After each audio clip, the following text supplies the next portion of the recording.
BNB spoilers, Luna alive? Shows up to Will and Electra's wedding? The bold and the beautiful spoilers say that she might be gone right now, but does that mean she's going to be gone forever? That's what a lot of fans want to know when it comes to Luna Nozawa, Lisa Yamada. Keep reading below for everything you need to know. Luna shows up to Will and Electra's wedding? There's heavy speculation that suggests that Luna, who is on the run from prison, is now dead after she went head-on into traffic while the police and just about everyone in this fictional town of Los Angeles searched for her. But if there's anything that we've learned about the bold and the beautiful over the years, it's that you are never really dead, even after they gave you a well-deserved send-off and funeral.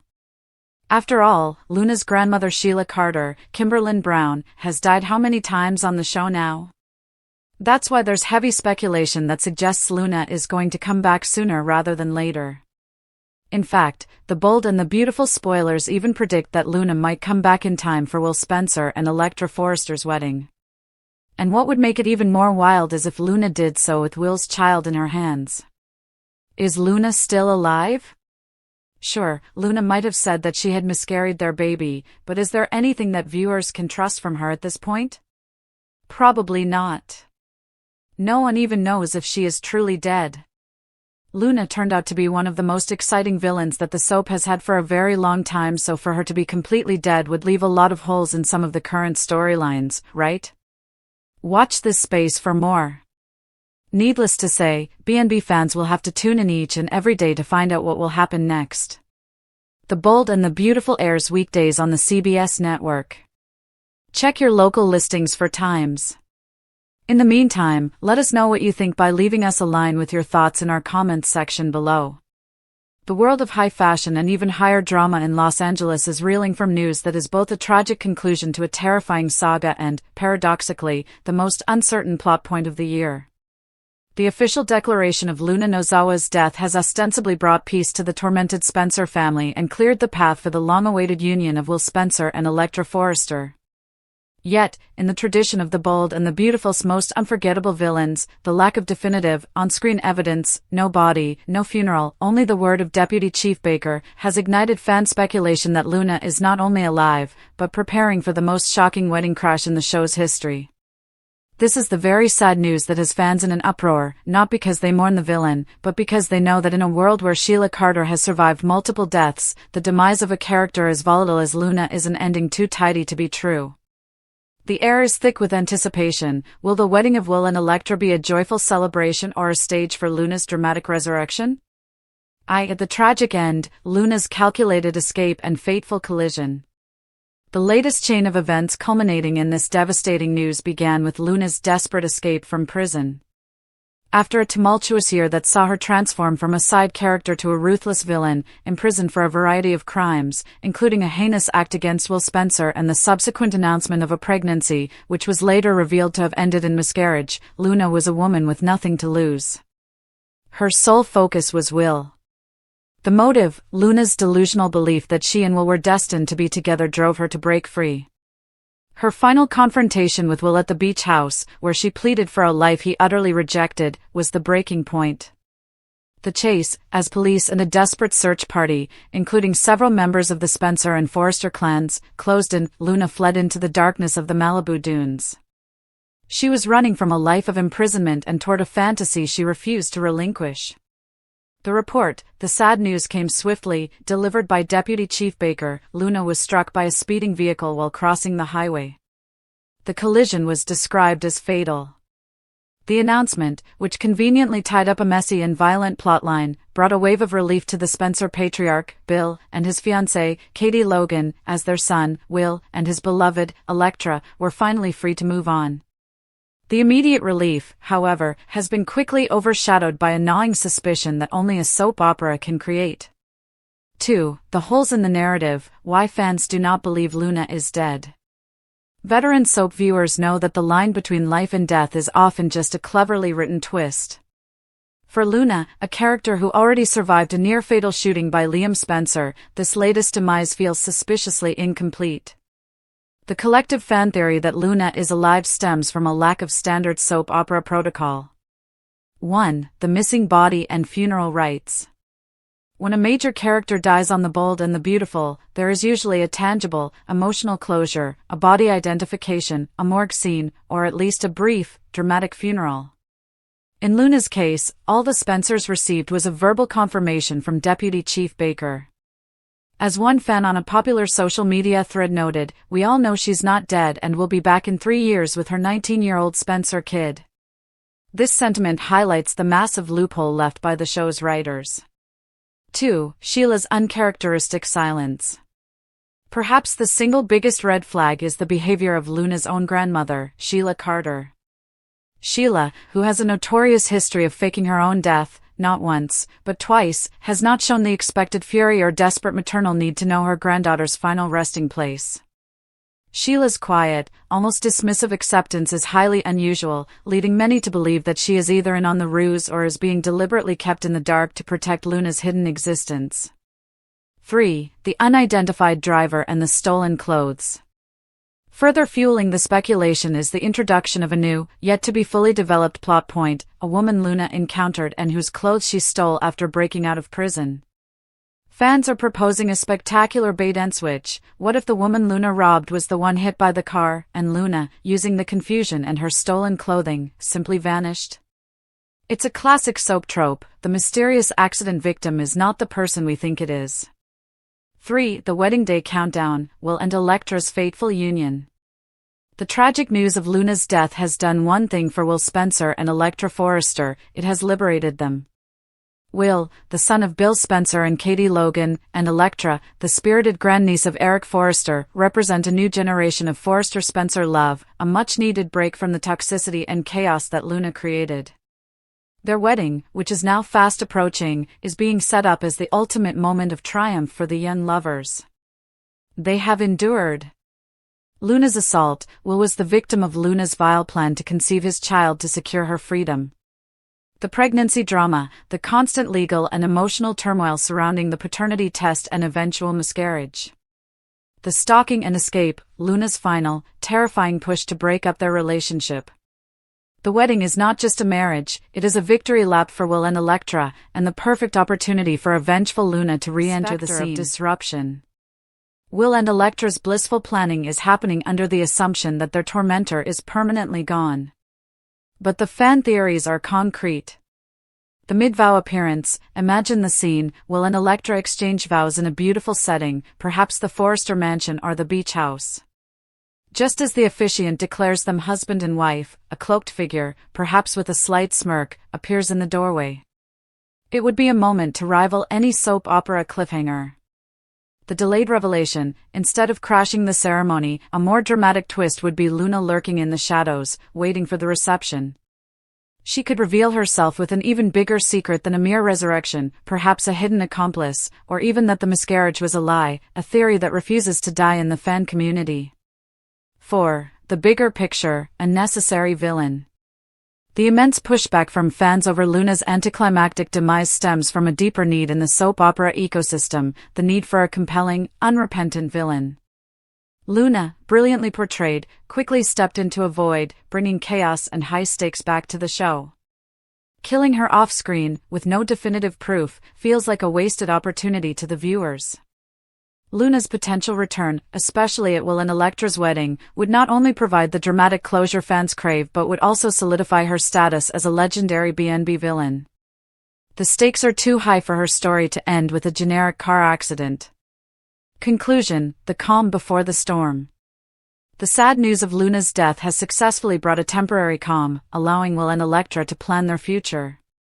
But it is a calm that everyone knows is fragile, a pause button on a bomb that is waiting to explode.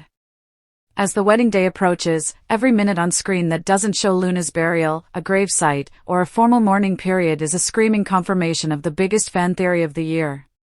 The question is no longer if Luna is alive, but when and how she will unleash her final, devastating revenge. The Spencer/Forrester wedding is now a ticking clock, counting down to the moment when the smile is wiped from Electra's face and Luna Nozawa finally reveals that the reports of her death have been greatly exaggerated. The saga continues, and the most dramatic chapter is yet to be written. The morning air in the old, vine-covered manor was supposed to smell of white lilies and anticipation.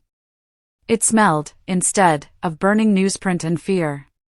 Will's tuxedo, a sharp, midnight blue velvet, was already perfectly tailored on a hanger, a ghost of the man who was meant to wear it.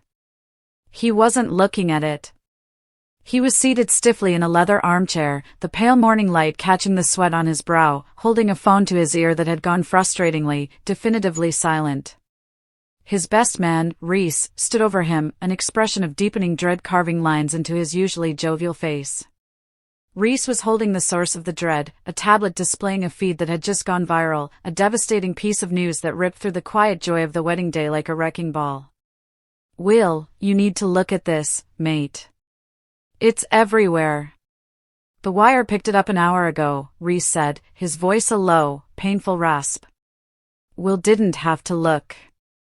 He already knew. The news, the very sad news that was today's headline, concerned Luna. Luna Vega, the woman Will had been with for 7 tumultuous, defining years, who had walked away from him a year ago, not out of malice, but out of a deep, self-sacrificing conviction that he and she were toxic to each other, and that he deserved the calm, bright future that Electra promised. Luna had left. But she hadn't disappeared. She had poured herself into the one thing she believed in more than their love, her work with a high-risk, non-profit medical aid team operating in a conflict zone overseas. The article, confirmed by a tearful call from her sister just moments before, carried the headline, "Field Dr. Luna Vega Missing, Presumed Captured After Base Attack." The details were sparse but brutal: an overnight raid, communications failure, a handful of casualties, and Luna nowhere to be found. "Presumed captured," Will whispered, the words catching in his throat like shards of glass. Not dead." "Reese, tell me it doesn't say dead."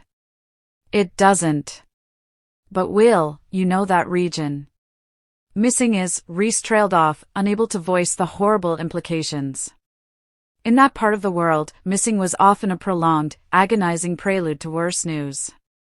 The initial shock was bad enough, the indefinite, terror-filled waiting was what would truly break a soul. Will and Electra's wedding was set to start in 3 hours. The limos were arriving. The orchestra was tuning up. The florist was arranging the final arch of white roses. And the woman who had once been his whole world, the one he had tried desperately to forget in the quiet, supportive arms of Electra, was now a headline, a casualty, a tragic, gaping wound torn open on the day he was meant to seal a new future. Part 2, The Quiet Catastrophe. Electra, radiant and oblivious, floated into the bridal suite, her mother and maid of honor dissolving into tears at the sight of her in the custom-made silk and pearl gown. Electra, with her practical kindness and unwavering stability, was the antidote to the wild, consuming chaos that was Luna. She was the reason Will had been able to breathe again. And Will, through the worst emotional storm of his life, had kept his word to her. He hadn't sought Luna out after the breakup, he hadn't allowed the past to infect the future he was building. He had honored Electra's faith. Now, that past was crashing down. Reese, catching Will's frantic, desperate eyes from across the manor hall, shook his head subtly. "Don't tell her." "Not yet." Not until the news was confirmed, not until they knew more. The selfish side of him, the part that wanted his friend to have one day of peace, one chance at happiness, urged him to hide the headline just for a few hours. The plan was set: get through the ceremony. Get on the plane. Then, Will could deal with the news of Luna from a distance, perhaps even able to handle the sorrow without abandoning Electra entirely. It was a cowardly plan, but it was all they had. Will walked down the aisle an hour later, his smile fixed, a mask of devastating composure. He didn't see the faces in the pews, not his mother's pride, not Electra's radiant sister. He saw only the beautiful, hopeful face of Electra Carlyle, waiting for him under a massive arch of roses and ivy, ready to pledge forever. The organ music swelled. The guests rose. Electra began her long, graceful walk, a vision of calm and certainty. It was in the exact moment Electra reached the altar, her hand slipping into Will's, that the world, for Will, came to a grinding, horrifying halt. Part 3, The Uninvited Silence. The priest cleared his throat, ready to begin the ancient, sacred vows. The air was thick with expectation. And then, a sound. It wasn't a cough or a whisper. It was the sharp, distinctive click of the heavy oak door at the back of the chapel opening and closing. Every single head in the chapel turned. The figure standing silhouetted against the bright afternoon sun was startlingly out of place. She wasn't wearing a tasteful designer dress or a sensible suit. She was wearing dusty, faded field fatigues, a heavy, military-style backpack slung loosely over one shoulder, and thick, worn boots. Her hair was matted and dark. Standing silhouetted against the bright afternoon sun was startlingly out of place. She wasn't wearing a tasteful designer dress or a sensible suit. She was wearing dusty, faded field fatigues, a heavy, military-style backpack slung loosely over one shoulder, and thick, worn boots. Her hair was matted and dark, falling around a face that was etched with exhaustion, dirt, and a profound, terrifying emptiness. It was Luna. She didn't move. She just stood there, letting the silence, the catastrophic, uninvited silence, fall over the sacred vows. Will's face went white. The news had been wrong. She hadn't been captured. She had escaped? She was alive. But the relief was instantly smothered by a cold, dreadful certainty. Luna wouldn't have shown up unless something worse had happened. Electra, her hand suddenly cold in Will's, turned slowly, her brow furrowing in confusion, then in sharp, dawning recognition. Luna finally took a step forward, her eyes not on Will, not on the stunned guests, but fixed on Electra's perfect, tear-stained bridal face. "I'm sorry," Luna's voice was a raw, dry croak, barely audible, yet it cut through the silence like shattered glass. "I am so sorry to ruin this, Electra. But I didn't travel 3 days, risking everything, just to stop your wedding." She took another step, pulling the backpack off her shoulder and letting it fall with a heavy thud onto the marble floor. "I came here because I just heard the news this morning myself," Luna continued, her voice trembling now with an emotion far darker than jealousy. "I heard about my aid team. About the casualties. They were my friends, Electra. My family." She looked up, meeting Will's eyes, and in them, he saw not the familiar fire of their old, passionate love, but a reflection of the profound grief that had haunted her from the moment she walked in. "The news they put out this morning was wrong," Luna stated, the words final and devastating. "They called it a raid. It wasn't. It was an attack targeting my unit because of their supplies. And the people they said were killed. The one they were truly looking for wasn't me." She reached into a small pocket of her jacket and pulled out a single, tarnished silver object, a wedding ring, simple and masculine. Will recognized it immediately. It had been Reese's father's ring, which Reese had given Luna months ago to hold, a keepsake to ensure her safety. Luna held it out, her hand shaking violently. "The person they were reporting as missing, presumed captured wasn't me, Will," Luna whispered, the sad truth ripping the breath from the room. Her eyes glistened with unshed, unbearable tears. "It was Reese. He came out to help secure the perimeter with us a week ago. He sacrificed himself so I could get away and bring this ring back. He's dead, Will. And he was supposed to be your best man."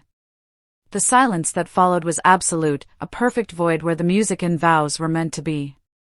The sad news that had gone viral, the missing Luna, was merely the cover story.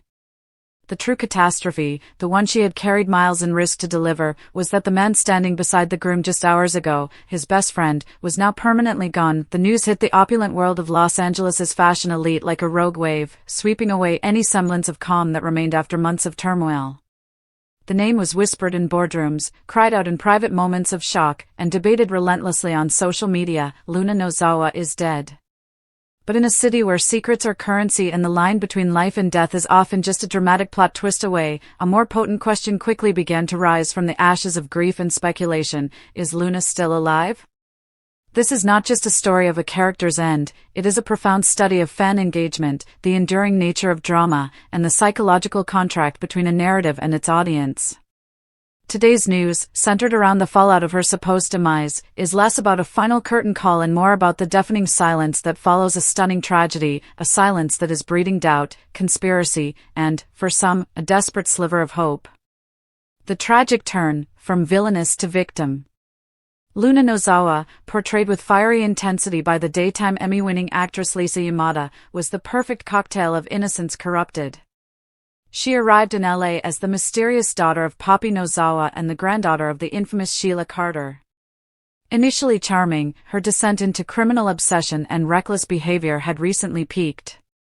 The events leading to the sad news were a whirlwind: murder, betrayal, an escape from justice, and a final, desperate confrontation that culminated in Luna being struck by a vehicle while fleeing on the highway.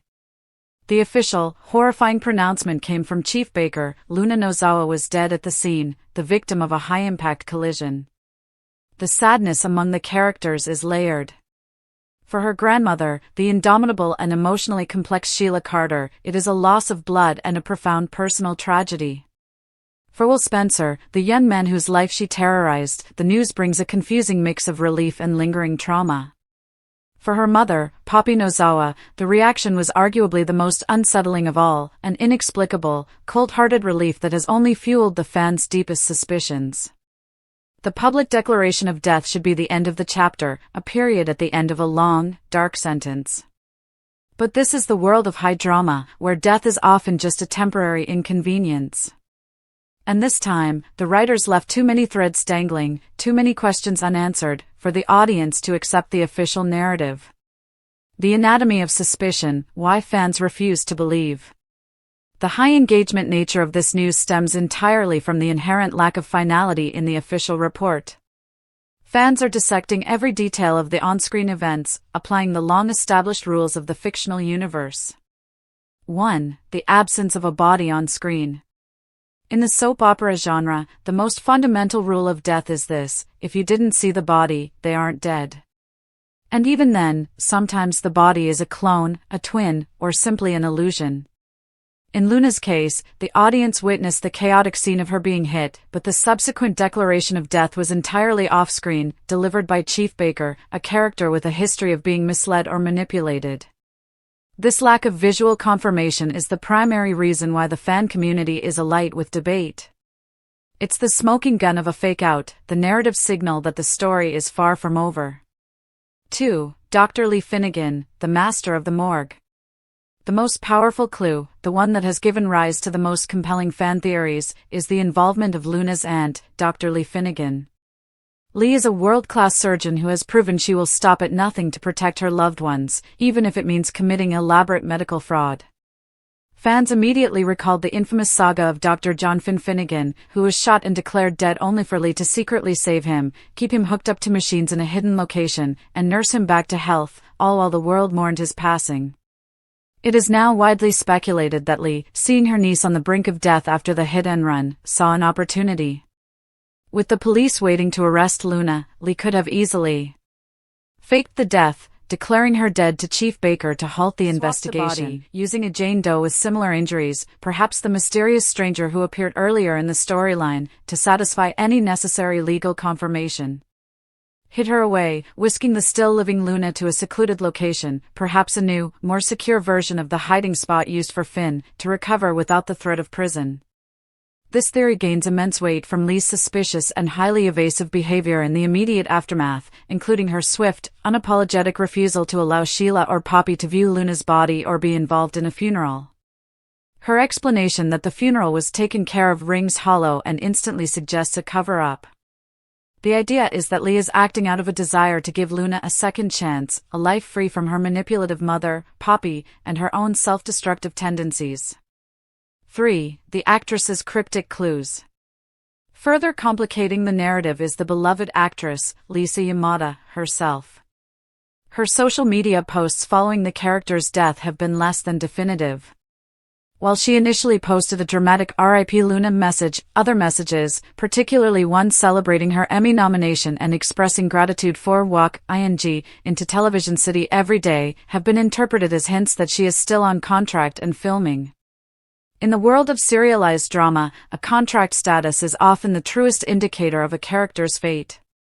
The fact that leaked script information has, on occasion, suggested Luna's name may appear in future episodes only solidifies the fan consensus: Luna Nozawa is, somehow, still alive.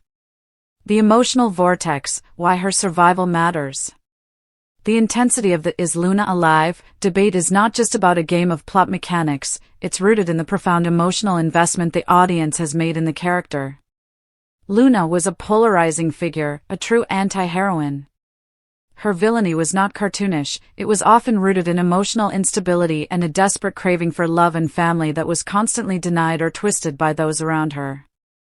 Her recent storyline, which involved her being pregnant, adds another layer of agonizing suspense. Is the child still alive? Will Luna return with an heir to the drama, an innocent baby that changes the entire power dynamic of the Spencer and Forrester families? The possibility of a pregnant Luna surviving and plotting her eventual return is a narrative goldmine. Her survival would not just be a resurrection, it would be a vindication of the audience's deep understanding of the genre and their hope for a more dramatic, more explosive return. The sad news of her death, therefore, is being experienced less as grief and more as a period of agonizing, uncertain waiting. The real sadness, when real-world tragedies overshadow fiction. While the fictional Luna Nozawa debate dominates the soap opera community, it is crucial to remember the weight of other Luna tragedies that have recently gripped the world, bringing a different, more chilling shade of sadness to the name. The Terra/Luna crypto collapse, a generational fraud. The mention of very sad news about Luna also immediately triggers memories of the devastating 2022 collapse of the Terra and Luna cryptocurrencies. This was a real-world financial catastrophe that saw tens of billions of dollars wiped out overnight, destroying the life savings of countless global investors. Today's news in that world is the sentencing of former Terraform Labs CEO, Kwon Do-hyung, to a significant prison term in the U.S. This serves as a stark, painful reminder of the human cost of the Luna collapse, the fraud, the deception, and the massive financial losses that led to real-world despair, debt, and ruined lives. The survival of the crypto Luna is a mere shell of speculative trading, a monument to a cautionary tale. The true sadness lies in the thousands of victims who lost everything. The loss of Silvina Luna and other beloved Lunas. The name Luna also evokes the sorrowful passing of Argentine actress and model Silvina Luna, who died at the age of 43 due to complications from medical malpractice after a cosmetic surgery procedure years earlier. Her death in 2023 was a tragic reminder of health struggles and the dangers of unregulated cosmetic procedures. Finally, for many, the sad news about Luna is intensely personal, the passing of a beloved 19-year-old senior cat whose owner recently shared their heartbreaking goodbye. Conclusion: the hope beyond the horizon. In the grand tapestry of current events and serialized fiction, the question, "Is Luna still alive?" is a high-stakes query that is resonating deeply. In the world of the bold and the beautiful, the answer among high-engagement viewers is a resounding yes. The lack of a body, the precedent set by a key character, Lee Finnegan, and the actress's high-profile status and Emmy win all point to an elaborate, temporary fake-out designed to facilitate a spectacular and dramatic return. The initial sad news of her death is merely the calm before a new, much larger storm. Fans are not mourning, they are waiting, breath held, for the moment Luna Nozawa dramatically steps out of the shadows, alive and likely very, very pregnant, ready to reclaim her place as the most compelling villainess in Los Angeles. The true sadness, in the end, belongs to those who have suffered real, irreversible losses under the banner of the same name. But in the escapism of fiction, the hope for a dramatic revival fuels the engagement, keeping the character, and the drama she embodies, immortally alive in the minds of the audience, the loss of Silvina Luna and other beloved Lunas. The name Luna also evokes the sorrowful passing of Argentine actress and model Silvina Luna, who died at the age of 43 due to complications from medical malpractice after a cosmetic surgery procedure years earlier. Her death in 2023 was a tragic reminder of health struggles and the dangers of unregulated cosmetic procedures. Finally, for many, the sad news about Luna is intensely personal, the passing of a beloved 19-year-old senior cat whose owner recently shared their heartbreaking goodbye. Conclusion: the hope beyond the horizon. In the grand tapestry of current events and serialized fiction, the question, "Is Luna still alive?" is a high-stakes query that is resonating deeply. In the world of the bold and the beautiful, the answer among high-engagement viewers is a resounding yes. The lack of a body, the precedent set by a key character, Lee Finnegan, and the actress's high-profile status and Emmy win all point to an elaborate, temporary fake-out designed to facilitate a spectacular and dramatic return. The initial sad news of her death is merely the calm before a new, much larger storm. Fans are not mourning, they are waiting, breath held, for the moment Luna Nozawa dramatically steps out of the shadows, alive and likely very, very pregnant, ready to reclaim her place as the most compelling villainess in Los Angeles. The true sadness, in the end, belongs to those who have suffered real, irreversible losses under the banner of the same name. But in the escapism of fiction, the hope for a dramatic revival fuels the engagement, keeping the character, and the drama she embodies, immortally alive in the minds of the audience.